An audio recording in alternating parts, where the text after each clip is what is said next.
Hello from Stumbles.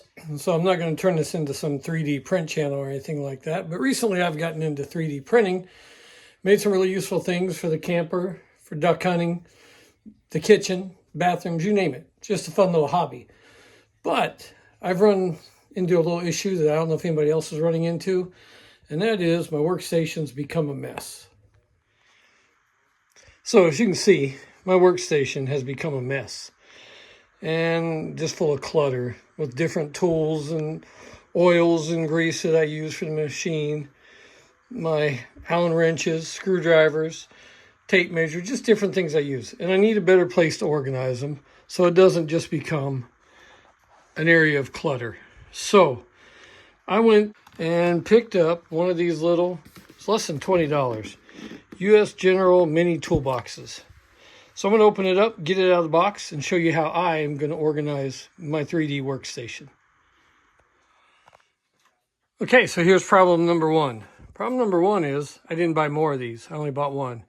You can see, put the tape on it, how little space this is going to take up. It's not going to take up much room at all. You got, whoops, drawer number one. Let's set that over here. Drawer number two.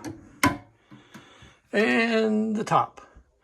I should have bought more of these, not necessarily for the 3D printer, but for gun cleaning kits, garage bits, miscellaneous stuff. Anyway, this is going to be fun and handy and organize this place a lot better, I think.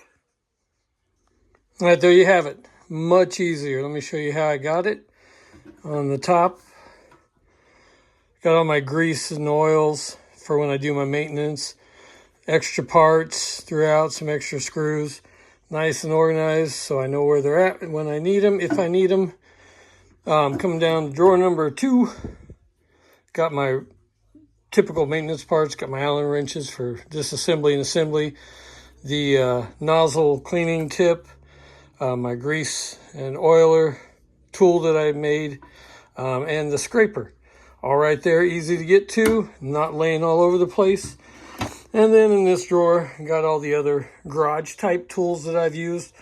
Really, I've only had to use this stuff once when I had the infamous bamboo blob of death and had to heat it up and remove it all.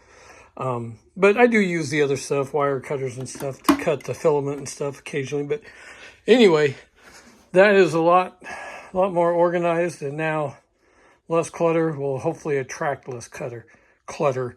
So anyway, till next time from Stumbles and Fumbles, we'll see you on the trail.